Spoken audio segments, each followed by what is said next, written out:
Jeudi 15 mai 2025, série des questions bibliques. Moniteur frère Samuel Ademola Boladi.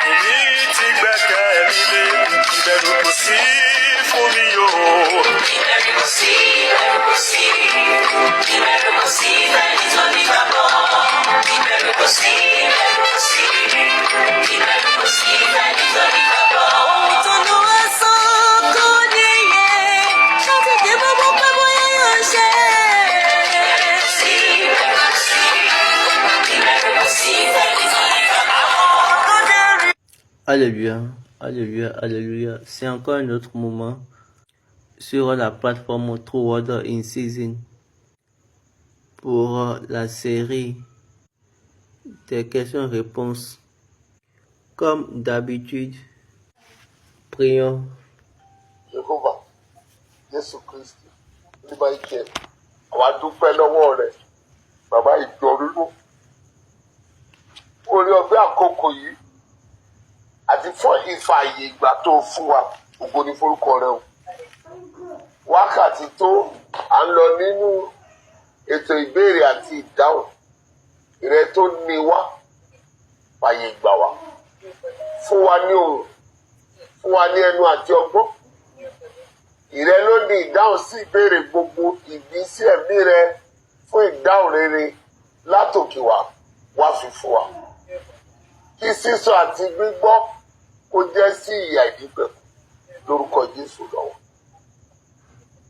The Lord's Prayer, our Father who art in heaven, hallowed be thy name, thy kingdom come, thy will be done in earth as it is in heaven. Give us this day our daily bread and forgive us our trespasses, as we forgive those who trespass against us. And lead us not into temptation, but deliver us from all evil. For thine is the kingdom, power, and the glory, forever and ever. Amen. Seven to praise the Lord. Hallelujah, hallelujah, hallelujah, hallelujah, hallelujah, hallelujah, hallelujah. Soyez les bienvenus une fois encore sur la série de questions-réponses sur la plateforme True Word in Season. Aujourd'hui, c'est vraiment un jour béni pour nous. Un jeudi magnifique. Le jour qui a fixé un moment glorieux de notre rencontre. Nous prions Dieu de nous faire voir cette gloire. Oui, nous étions sur l'histoire de Joseph. Et le mardi passé, on a parlé du voyage de Joseph et comment ses frères sont venus vers lui sans aucune force, comment ils se sont prosternés au-devant de lui. Joseph les connaissait, mais eux ne connaissaient point Joseph. Il est venu chez ses siens, mais ses siens ne l'ont pas connu. Dieu a mis Joseph à un point auquel tout le monde, tous les pays sur la terre, toutes choses dans les pays, Dieu a mis Joseph dans un avantage où tous les pays, toutes les choses sur la terre, on avait dit quoi? Que la famine était sur toute la terre et toutes les personnes sont envoyées en Égypte pour pouvoir voir Joseph. Ils doivent rencontrer Joseph parce qu'on lui a joint d'une abondance. Quel est ce Dieu? Quel est ce Dieu? Le jeu a commencé à partir du rêve qu'il a fait dans sa famille. Et ce rêve maintenant est devenu un rêve pour le monde entier. Quel est ce Dieu? Donc, par là, je veux dire à tout le monde, au moment où Dieu dit, je t'ai envoyé sur la terre. Il faut savoir que tu es envoyé pour un but dans le monde. Ce n'est pas pour ta famille. Ce n'est pas pour ton pays. Quand c'est par rapport à Dieu, la Bible a bien dit. La Bible a bien dit que la terre appartient à Dieu. La Bible n'a pas dit que le pays appartient à Dieu. La Bible n'a pas dit le pays, mais plutôt la terre. Tous ceux qui gardent un but de Dieu, la seule personne est envoyée sur la terre. Le royaume de David. Quand on prend le royaume de David, c'est un royaume qui a été élevé et aucun royaume de ce monde n'a atteint ce niveau. Daniel était en Babylone.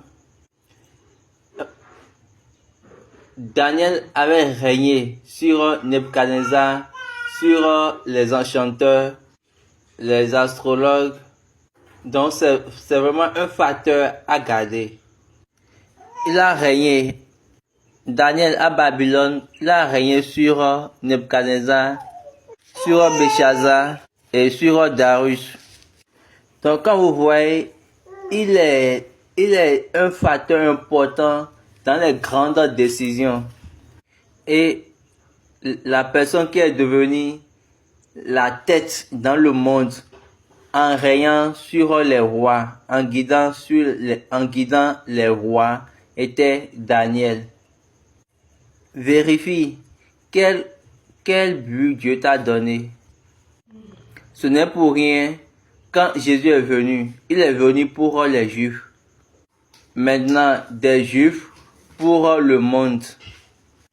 Il est venu dans le monde par le chemin des Juifs.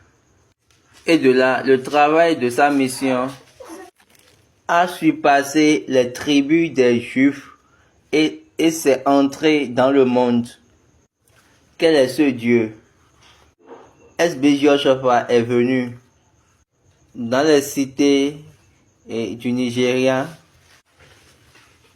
dans les cités de la République du Bénin, l'Afrique, parce que c'était par rapport à l'anglophone et à la francophone. Il a un pied, une jambe dans la francophonie, également une autre dans l'anglophonie. Et par là, sa mission est allée dans le monde. Donc les frères de Joseph étaient venus et ils ont obéi, c'est-à-dire prosterné à lui. Et ils ne connaissaient point Joseph. Joseph les connaissait, puis il les a challengés. Qu'est-ce que vous êtes venus faire? Vous êtes venus pour espionner. Et Baba sourit. Est-ce que vous voyez un homme intelligent? Être intelligent. Vous savez que déjà là, il était le gouverneur. Il était déjà dans le gouvernement. Et la manière de faire des gouvernements, c'est quoi? Ils vont poser de questions aux citoyens. Ils vont poser des questions aux citoyens et de là, ils vont les engager dans cette question pour pouvoir recevoir des informations. Et quand il les a posé des questions, ils ont commencé par dire, nous étions 12 avec notre père. Et une personne est partie. Il y a une personne avec notre père actuellement. Maintenant, les 10 restants, nous sommes venus ici. Et c'est la dernière personne qui est avec notre père. Donc, notre père nous a envoyé pour voir. Donc, il avait l'information. Et il avait l'information qui lui montrait que son père et son frère vivaient encore. Alors, d'accord, il n'y a aucun problème. Donc, continuons. Avançons.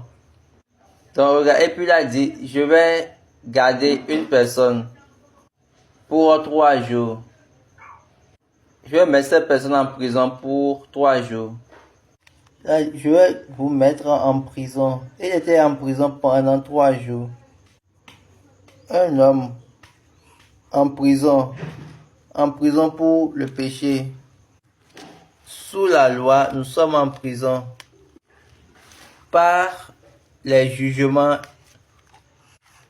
par les juges, nous sommes en prison. Par les prophètes, en prison.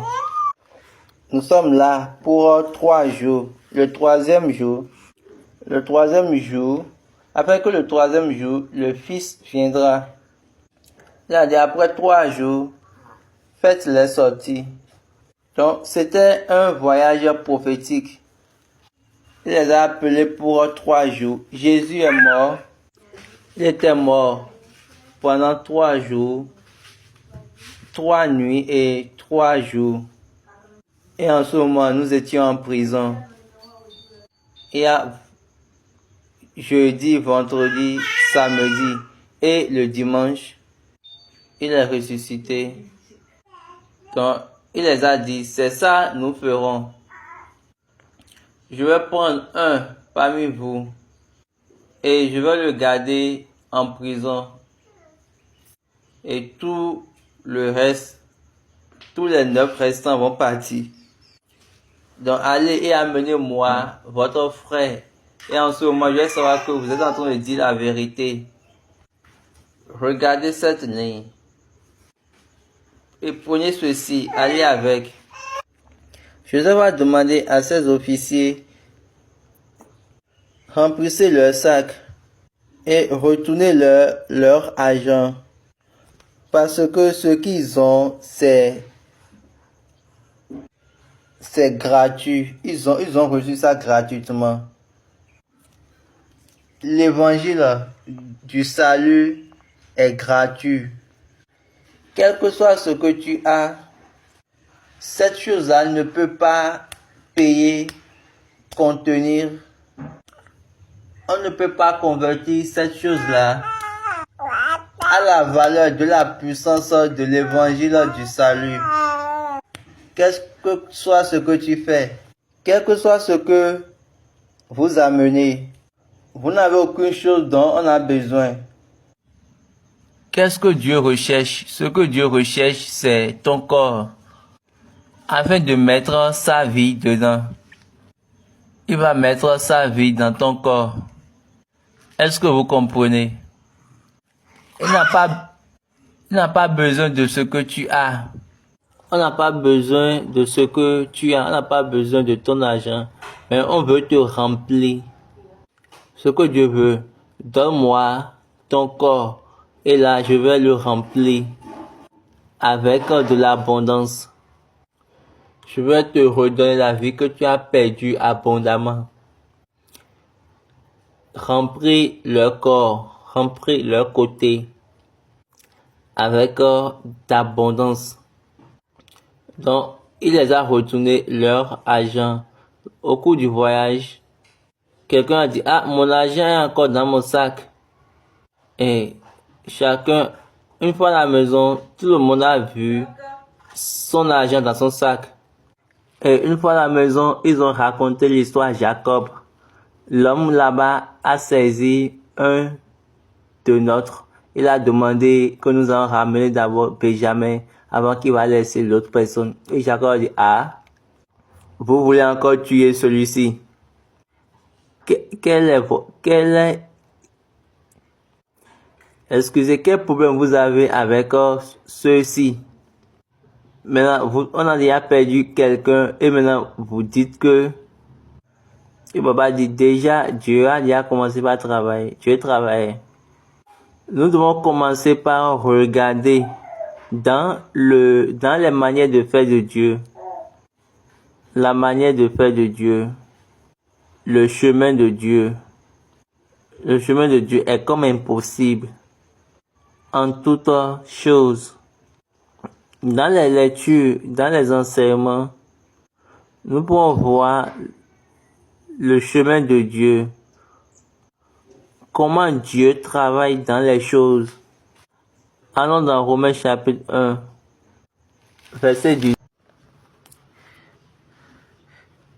La colère de Dieu se révèle du ciel contre toute impiété et toute injustice des hommes qui retiennent injustement la vérité captive. Car ce qu'on peut connaître de Dieu est manifeste pour eux, Dieu le leur ayant fait connaître. En effet, les perfections invisibles de Dieu, sa puissance éternelle et sa divinité se voient comme à l'œil depuis la création du monde. Quand on les considère dans ces ouvrages, ils sont donc inexcusables. Donc nous avons besoin de regarder cela. Donc nous avons besoin d'examiner toutes ces choses efficacement, de voir les principes, la nature qui a été établie dans ce que nous voyons, dans les histoires que nous lisons.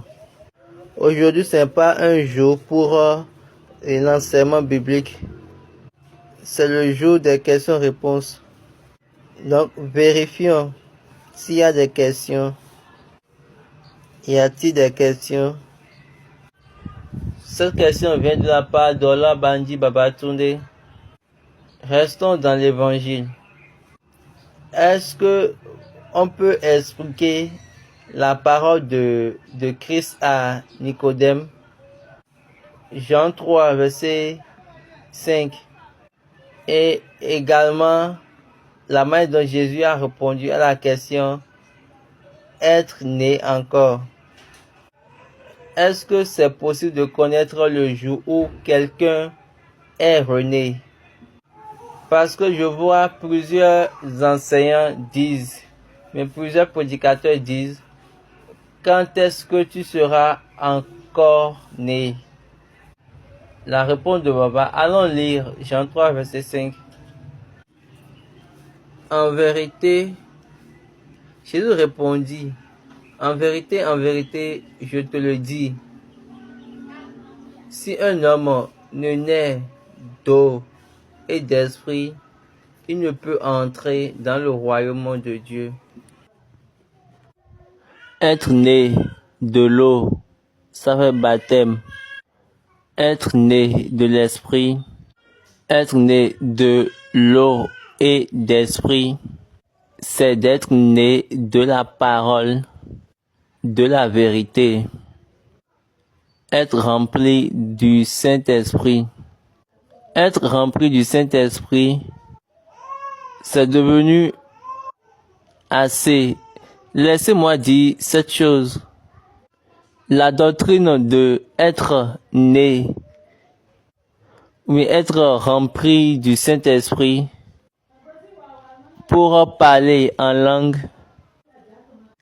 par la nature de Dieu. Parler en langue n'est pas pour les fils. Mais Dieu avait un besoin d'amener les païens. Okay, allons regarder dans Actes des Apôtres chapitre 2, le jour de la descente du Saint-Esprit. Actes chapitre 2, versets 1 à 7. Le jour de la Pentecôte, ils étaient tous ensemble dans le même lieu.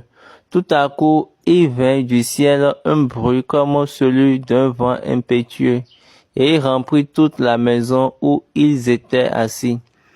Des langues semblables à des langues de feu leur apparurent, séparées les uns des autres, et se posaient sur chacun d'eux, et ils furent tous remplis du Saint-Esprit, et se mirent à parler en d'autres langues selon que l'Esprit leur donnait de s'exprimer. Où il avait en séjour à Jérusalem des Juifs, des hommes pieux et de toutes les nations qui sont sous le ciel. Au bruit qui eut lieu, la multitude accourut et elle fut confondus parce que chacun les attendait par parler dans sa propre langue. Ils étaient tous dans l'étonnement et la surprise, et ils se disaient les uns aux autres, voici ces gens qui parlent, ne sont-ils pas tous Galiléens? Et comment les attendons-nous dans notre propre langue à chacun, dans notre langue maternelle? Path, Médès, Élamites, ceux qui habitent dans la Mésopotamie, la Judée, la Cappadoce, le Pont, l'Asie, Phrygie, Pamphylie, l'Égypte, le territoire de la Libye, voisine de Cyrène, et ceux qui sont venus de Rome, Juifs et prosélytes. Donc, Dieu avait besoin d'amener le monde entier ensemble. Maintenant, le monde entier a pris l'évangile.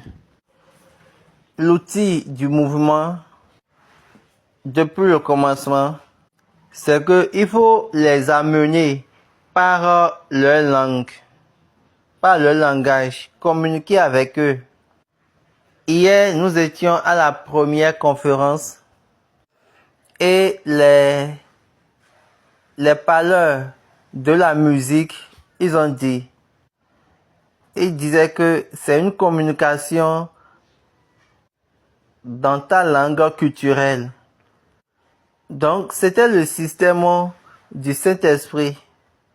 Donc, la nature, le principe de Dieu, dans le voyage de la musique, est l'effet du Saint-Esprit.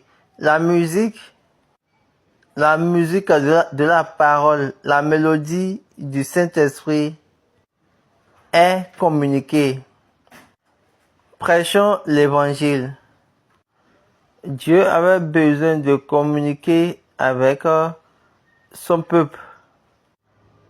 Et après la communication, qu'est-ce qui suit? C'est que vous allez maintenant devenir. Pour devenir. Cette communication serait quelque chose que vous allez travailler, que vous allez réorganiser, que vous allez juste utiliser pour allumer votre cœur. Là, vous devez devenir. Mais si la communication n'allume pas ton cœur, n'illumine pas ton cœur, parce que tu n'es pas devenu. Il y a plusieurs personnes, elles parlent en langue et ils prophétisent, mais le cœur de la foi n'y est pas.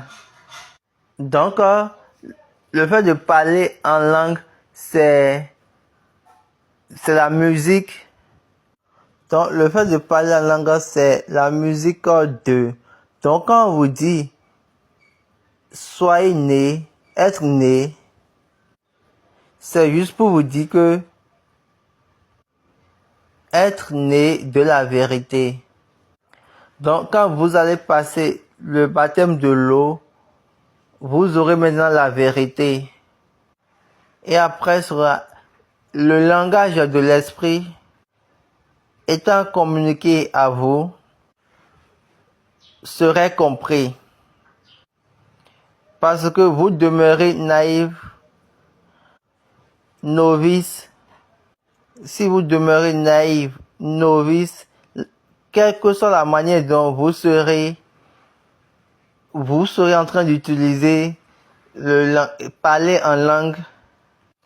Donc, quand les personnes disent, et quand est-ce que tu serais né encore, ces personnes ne savent même pas ce qu'ils sont en train de dire. Et ils n'arrivent pas à comprendre le contenu de être né encore. Pierre dit, être né encore. 1 Pierre, chapitre 1, verset 23. Puisque vous avez été régénérés, la version anglaise a parlé de être né encore. Non, par une semence corruptible. Excusez. Puisque vous avez été régénérés, non pas une semence corruptible, mais par une semence incorruptible, par la parole vivante et permanente de Dieu. Il était là quand Jésus était en train de parler à Nicodème. Il était là. Donc, il pouvait prêcher l'évangile d'être né encore. Jésus voulait arrêter la stupidité de Nicodème du moins. Comment je peux venir dans le secret pour confesser? Regardez bien la confession. Il a bien dit, nous savons que tu es un enseignant qui est venu de Dieu. Toutes ces choses-là que tu fais, personne ne peut le faire si Dieu n'est pas avec ces personnes. Dehors, nous ne pouvons pas confesser cela. On va lutter contre toi.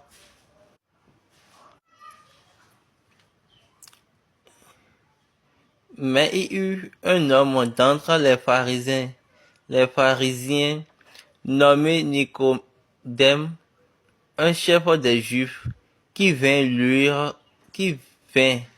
lui auprès de Jésus de nuit et lui dit, Rabbi, nous savons que tu es un docteur venu de Dieu, car personne ne peut faire ces miracles que tu fais si Dieu n'est pas avec lui.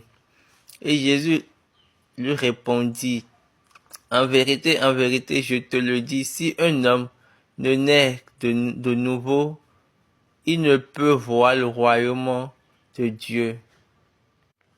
Donc là, on constate qu'il n'est pas venu en journée pour confesser. Il est venu dans la nuit. Donc Jésus est en train de dire, il ne faut pas le faire dans la nuit.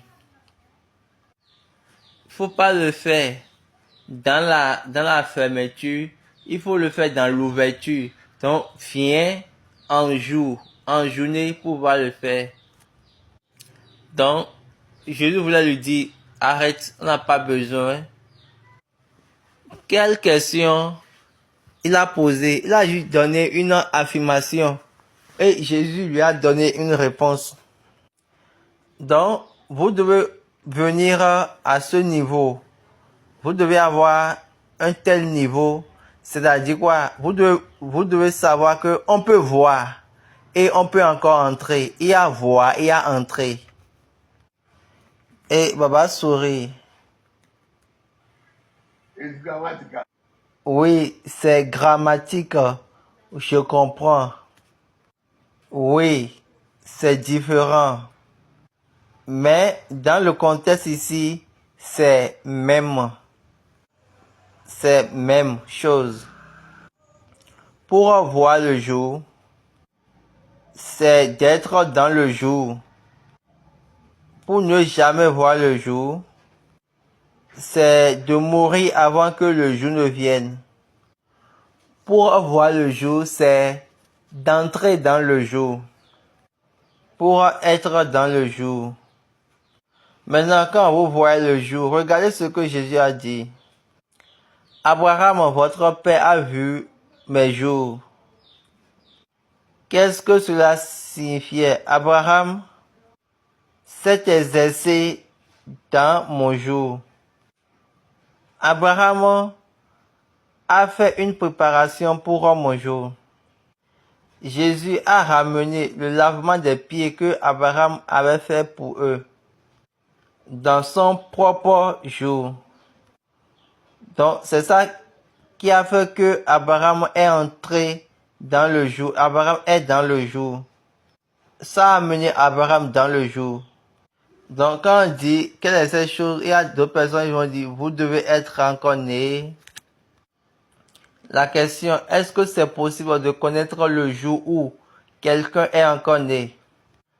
Parce que la plupart des prédicateurs disent quand est-ce que tu es encore né. Donc, c'est pas le jour où vous avez confessé par votre propre pensée. C'est pas ce jour-là que vous êtes encore né. Le jour de la communication de l'esprit. Le jour où la communication de l'esprit devient compréhensible pour vous. Le jour où vous commencez par comprendre clairement l'esprit. Ça, c'est le jour, c'est ce jour-là, vous êtes encore né. Et non le jour où vous avez confessé. Parce que cette confession n'a aucune route dans la Bible. Personne n'a parlé d'une telle confession. Et cette confession n'a aucune base et aucun chemin. Il n'y a aucune base. Il n'y a aucune base, il n'y a aucun endroit où à n'importe quel moment, et la Bible a dit que le prédicateur va dire après moi,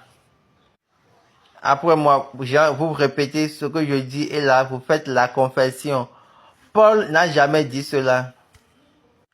Maintenant ils ont concordé cela, ils ont formulé cela. Que Dieu nous aide. Amen. Une autre question. 1 Corinthiens chapitre 5. Est-ce qu'on peut être rempli du Saint-Esprit si on n'est pas encore né? Est-ce qu'on peut dire que l'église corinthienne est encore née? On va dire que tout enfant né, toute personne qui doit venir à la célébration doit donner un cadeau à cet enfant. J'espère que vous le savez. Et c'est ça qui montre, c'est ce cadeau, bien sûr, donc qui montre la célébration. Donc, regardons l'enfant prodige, à son retour, le père a dit, et donne-lui un nouveau vêtement, donne-lui, on va faire une célébration. Donc, son retour, on lui a fait une célébration. Est-ce que vous voyez? Le Saint-Esprit, l'Esprit qui donne la vie. La vie de qui? La vie du Christ. Jésus a dit que c'est l'Esprit qui vivifie. Paul a dit l'Esprit donne vie. Les Écritures, la vie du Christ. Donc c'est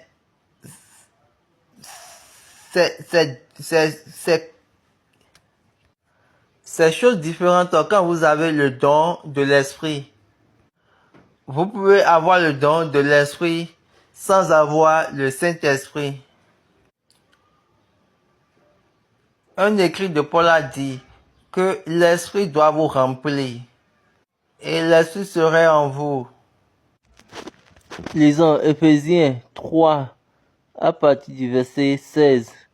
Afin qu'il vous donne selon la richesse de sa gloire et d'être puissamment fortifié par son esprit dans l'homme intérieur, en sorte que Christ habite dans vos cœurs par la foi, afin qu'étant enraciné et fondé dans l'amour, vous puissiez comprendre avec tous les saints quelle est la largeur, la longueur, la profondeur, la hauteur, et connaître l'amour de Christ, qui surpasse toute connaissance, en sorte que vous soyez remplis jusqu'à toute la plénitude de Dieu. Donc, son esprit va habiter en vous. Si son esprit habite en vous, ce n'est pas Christ, mais c'est plutôt l'esprit du Christ qui vous donne la vie du Christ. Et quand cet esprit-là demeure en vous, vous pouvez maintenant comprendre. Et là, ça va vous permettre d'avoir l'amour et l'amour, le premier fruit de l'esprit, c'est l'amour. Quand il y a l'amour, tu as la joie, tu as toutes les autres choses. Écoutez bien, quand le premier fruit de l'esprit n'est pas là, il faut laisser cette histoire. Tu as juste le don et non l'esprit. Et tu es juste là pour la célébration. Et quand il n'y a pas de célébration, ta vie n'est pas là. Quand il n'y a pas de célébration, tu es en arrière. Donc, l'église corinthienne était une église de célébration. Quand nous regardons ce chapitre 5, 1 Corinthiens chapitre 5, est-ce que vous avez vu d'abord le chapitre 2? Qu'est-ce que Paul a dit à partir du verset 1? Pour moi, frère, lorsque je suis allé chez vous, ce n'est pas avec une supériorité de langage ou de sagesse que je suis allé vous annoncer le témoignage de Dieu. Car je n'ai pas eu la pensée de savoir parmi vous autre chose que Jésus-Christ et Jésus-Christ crucifié. Alors, chapitre 3, qu'est-ce qu'il dit là?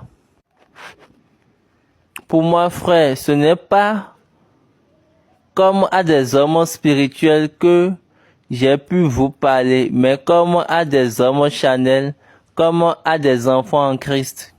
Papa dit, est-ce que vous voyez, il a bien dit que je ne vous enseigne pas en tant que spirituel.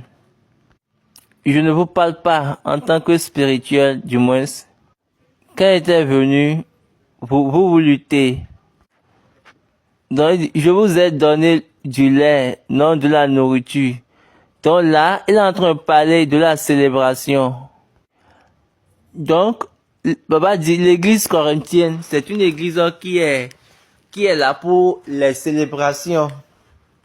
Qui est enracinée dans les célébrations. Ça veut dire quoi? Ils se sont donnés à la célébration. Est-ce que vous avez remarqué, il y a d'autres personnes aujourd'hui quand ils vont à l'église, donc ils vont pour la célébration. Donc s'il y a une telle église, c'est une église des dons de l'esprit. Lisez pour moi et nous allons vérifier, peut-être ils ont parlé en langue. En tant que fruit de l'esprit. En tant que don de l'esprit du moins. Allons dans Galates chapitre 5, à partir du verset 21. Ils ont dit quoi? Oui, commençons par le verset 22. Mais le fruit de l'esprit, c'est l'amour. 1. Là, c'est le premier fruit. Et après cela, nous avons la joie, la paix, la patience, la bonté, la bénignité, la fidélité, la douceur, la tempérance. Donc c'est 9. Ici, ils ont parlé les fruits de l'esprit. Et ils ont dit le fruit. Ils ont mis ça au singulier et non au pluriel. Le fruit. Donc toutes les choses là viennent après, sortent de l'amour. Les autres sortent de l'amour. Le premier fruit de l'esprit, c'est l'amour. Et Papa dit, quand Dieu voit que vous êtes maintenant un enfant de célébration, il va commencer par vous donner des dons. Et vous allez commencer par constater les dons.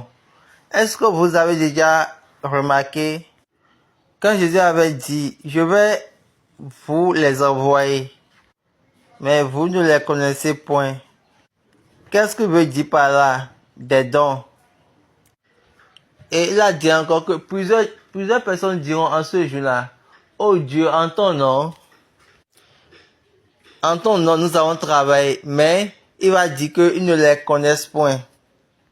Oui, on a parlé en langue. Ok, lisons Matthieu, chapitre 7. Ceux qui me disent Seigneur, Seigneur, n'entreront pas tous dans le royaume des cieux, mais ceux-là seuls qui a fait la volonté de mon Père qui est dans les cieux. Le verset 22, plusieurs me diront en ce jour-là, Seigneur, Seigneur, n'avons-nous pas prophétisé en ton nom? 1. N'avons-nous pas chassé des démons par ton nom? 2. Et n'avons-nous pas fait beaucoup de miracles par ton nom? 3. Et le verset 23, alors je leur dirai ouvertement, je ne vous ai jamais connu. Retirez-vous de moi, vous qui commettez l'iniquité. C'est ceux qui ont les dons. Les églises de célébration. Donc pour les églises de célébration, c'est les dons. Maintenant, les églises du corps. Mais l'église du corps, l'église qui a résisté, est-ce que l'église qui est maintenue, l'Esprit de Dieu est là. Et ce qui montre cet esprit, c'est le premier fruit de l'esprit qui est l'amour. La Bible n'a pas dit les fruits de l'esprit. La Bible a bien dit le fruit de l'esprit. C'est pourquoi dans l'église céleste, ils ont donné un chant et ils ont dit Rere mo tọrọ fún yín ẹ̀yin wòlíì gbogbo ẹ kó ìwà ìlara kúrò kẹ́lẹ́ súnmọ́ Olúwa. Ẹ̀wẹ̀ gbogbo ẹ̀ṣẹ̀ ọkàn yín. These are the field of. Donc ces choses-là sont les fruits des dons. Vous allez entendre les devanciers disent, en notre temps, cette église c'est l'amour. Maintenant, qu'est-ce qui se passe? Les mêmes personnes de l'amour luttent aujourd'hui. Où est alors l'amour? Quand les tribulations viennent, quand les péchés viennent, ça pollue l'amour. Mais vous devez être engagé dans l'amour. Les personnes qui vont manger de fruits, de nourriture, de n'importe où, les personnes qui doivent normalement manger de nourriture de tout le monde, à un moment donné, ils vont dire, qui a préparé cela? Si on lui dit le nom, je ne veux pas. Qui a préparé cette nourriture? Connaissant le nom, je ne veux pas. Qui a donné cette chose? Donc toutes ces choses-là se passent dans le même peuple. La déception vient quand la personne originale qui a l'amour entre maintenant dans les tribulations. Il l'aura et péché. Et les choses commencent par dire, ceux-là, il se montre qu'il est mieux que moi. Qu'est-ce qu'il est? Et de là, en même temps, il y a des problèmes. Et l'amour va disparaître. Et qu'est-ce qu'on va constater? On va constater un amour de blague. Je suis sûr que vous apprenez. Oui, continuons. La même personne va dire, Paul est rempli d'esprit pour aller en Jérusalem. Et la prophétie lui dit, ne va pas en Jérusalem. Et Baba dit, cette histoire n'a pas contredit la prophétie. Parce que on a dit, ne va pas. Abiasi a dit, a fait un rêve. Il a dit que papa a fait un accident. Dans le même jour de l'accident, très tôt le matin, papa a juste dit que la volonté de Dieu soit faite. Il est parti, il a fait l'accident. Et après 10 jours de l'information de l'accident, il a prié, il a donné son esprit. Prenons Paul. Donc, regardez, il y a quelque chose de mature. Il y a cette maturité dans l'esprit. qui éclaire ceux qui sont à ce niveau. Un niveau où je ne sais pas comment je vais le qualifier. Est-ce que vous avez vu que Paul a dit à l'église philippienne, si je suis avec vous, c'est ça, si je veux encore, si je suis avec vous, c'est contre moi. Si je veux encore, c'est contre moi. Donc, quand ils ont dit, hey, il y a du danger. Donc, au temps de Paul, il y avait 7 filles, ils étaient entrés dans l'esprit. Et l'une d'entre elles, Agabot, Panon, était entrée en esprit. Elle a pris cendre de Paul pour attacher elle-même. Et il a dit à Paul, c'est ainsi que les Juifs attacheront la personne à qui appartient ce tamoulé. Et la personne commence à pleurer. Lisons Actes 11, verset 28. En ce temps-là, des prophètes descendirent de Jérusalem à Antioche. L'un d'eux, nommé Agabus, se leva et annonça par l'Esprit qu'il y aurait une grande famine sur toute la terre. Elle arriva en effet sous Claude. Les disciples,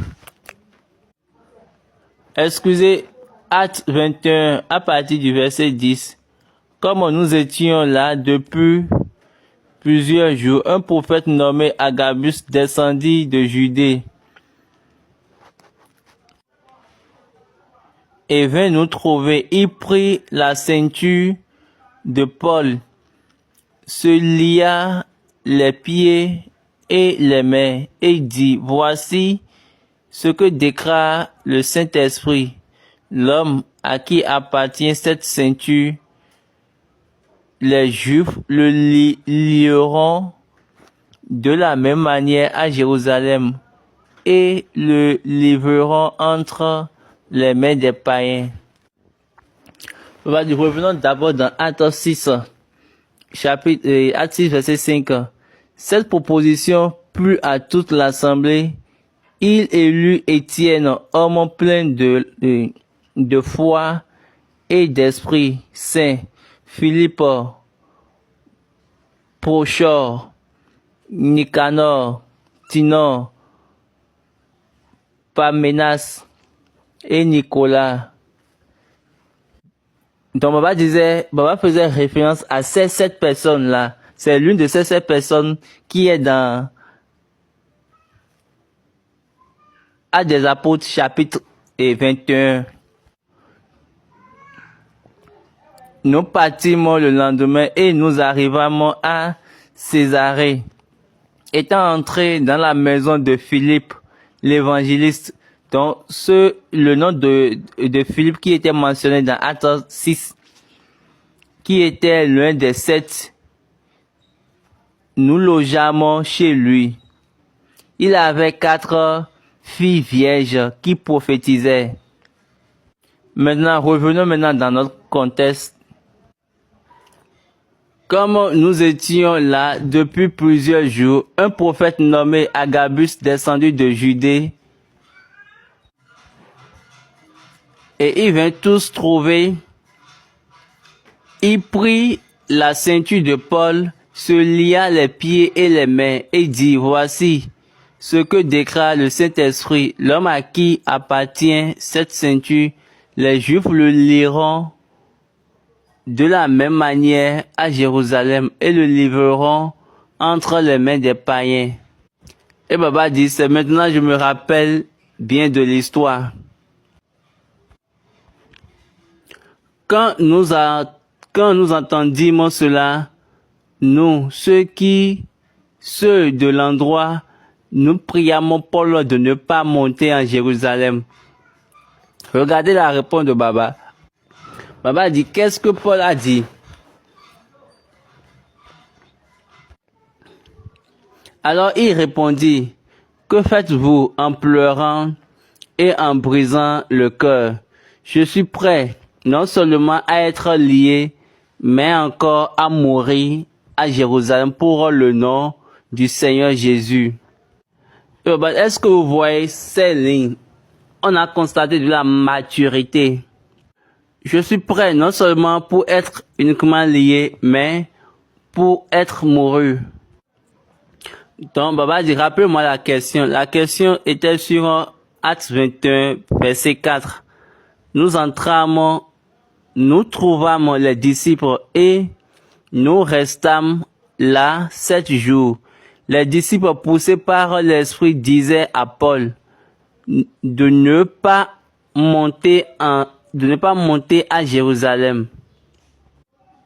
Et Baba dit, c'est ce que les disciples ont dit, c'est ça. Agabus est venu confirmer. Et Paul a dit, quelle est encore cette affaire? Qu'est-ce que me concerne dans ça? Ma maturité, mon esprit mature est en train de me dire que nous avons besoin de fermer l'histoire, de fermer ton livre. Ah, et Paul a dit, d'accord, moi je suis prêt pour y aller.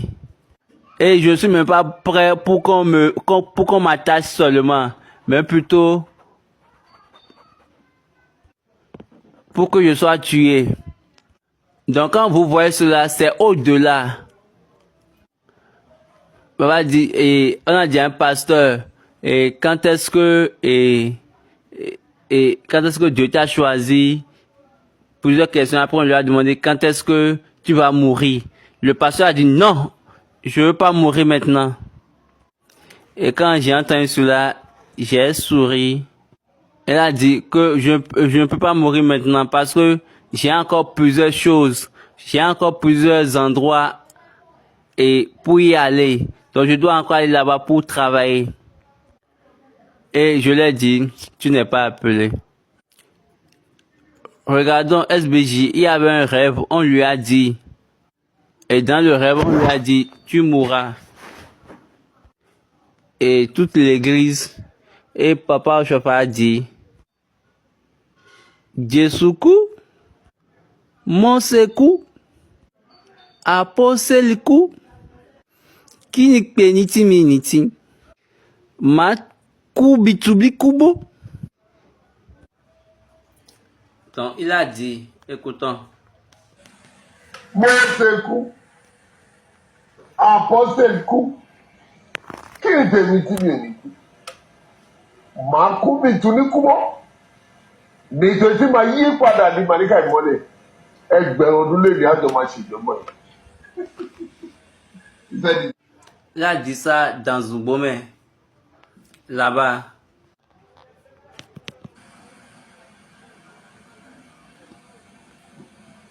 Àwọn ní ẹ̀sìn àtọ̀ how would you. Est-ce que vous voyez, ils ont dit à Paul, après Agabus est venu pour rendre témoignage à ce qu'on l'avait dit. Il a pris la ceinture de Paul, il s'est attaché, il a dit à qui appartient cette ceinture, c'est de la même manière on va l'attacher. Paul a dit, je n'espère pas seulement l'attachement, je préfère aussi mourir au nom de Jésus. Lisons Philippiens chapitre 1, verset 21. Car Christ est ma vie et la mort m'est un gain. La mort, c'est un gain. Pourquoi il a dit cela? Pour moi, c'est de vivre en Christ. Où l'a trouvé l'information? Christ vit en moi. Allons dans Galates chapitre 1. Oh mon Dieu. Chapitre 2, verset 17. Le verset 19. Car si c'est pas la loi que je suis mort à la loi, afin de vivre pour Dieu, j'ai été crucifié avec Christ et si je vis, ce n'est plus moi qui vis, c'est Christ qui vit en moi. Si je vis maintenant dans la chair, je vis dans la foi au Fils de Dieu qui m'a aimé et qui s'est livré lui-même pour moi. Je ne regrette pas la grâce de Dieu. Je ne rejette pas la grâce de Dieu. Car si la justice s'obtient par la loi, Christ est donc mort en vain. Donc pour vivre, c'est de vivre en Christ. Donc la mort devient un gain. Donc si Paul n'avait pas donné sa vie à Christ et il a reçu Christ dans son corps, si Paul n'a pas donné sa vie à Christ et il a reçu Christ dans son corps, il vient pour vous conseiller en vous disant, donnez votre corps à Christ. Et là, il peut vous surprendre en vous donnant la vie. Comme Joseph a surpris de nourriture dans le sac complètement, il a rempli le sac. Paul a dit aux Éphésiens que Christ doit demeurer en vous, habiter en vous, pour que votre vie soit pour Christ. Vous savez qu'il y aura des personnes qui vont interpréter cela et en utilisant des grammaires et avec des modules différents. Moi, j'ai pas de grande grammaire. J'ai pas de grand vocabulaire pour parler l'anglais. Donc, c'est vraiment merveilleux quand vous savez ce que vous savez. Et nous le savons selon Dieu. Donc là, c'est la maturité. Paul, là, est en train de parler de la maturité. Quelqu'un t'a donné un message spirituel. Mais quand tu sais ce que tu as et tu comprends, regardez bien l'explication que Paul a donnée ici. Vivre en Christ. Si je vis en Christ, quand je vais mourir, c'est un gain. Autre question. Que Dieu soit avec nous.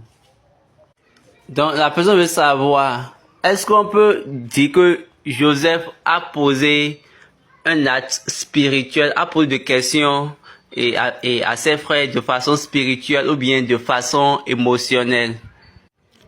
Quand Joseph a demandé à ses frères d'amener l'autre frère, est-ce que c'est un mouvement spirituel ou bien purement émotionnel? Et Baba dit, il n'y a aucune chose émotionnelle dans cette histoire. Quelqu'un t'a vendu. Ces personnes-là ont comploté contre toi. Maintenant, c'est 10 que tu as vus. Il les a vus le dernier jour. Maintenant, il est en puissance. Il est maintenant en position de force. Si c'est vraiment émotionnel, il pouvait les tuer ou bien n'allait-il pas les tuer? Mais il les a regardés. Il a envoyé l'information. Il les a challengés afin de recevoir l'information. Premièrement, et de son père et après de son frère. Et il a obtenu toute l'information. Donc il a commencé par regarder. D'accord, c'est de cette manière nous allons faire. Est-ce que vous voyez, c'est de cette manière. Ce n'est pas émotionnel. C'est purement spirituel. Ceux qui ont l'Esprit de Dieu en eux, n'oubliez pas que Pharaon a dit, il y a pas Esprit de Dieu en quelqu'un, excepté en toi. Donc il avait cet amour, pas de vengeance. Donc il n'avait pas l'idée de les mettre en prison pour toute la vie. Dieu a commencé par prophétiser ses actions le chemin de l'homme Jésus. Il est venu vers eux en prison pour 3 jours. Et le 3e jour, il s'est levé. Il a dit, je vais prendre certaines personnes de vous avec moi. Soyez sûr que cette personne-là qu'on a mis en prison, elle va manger librement. Qui on a mis en prison? Et le 3e né, Siméon.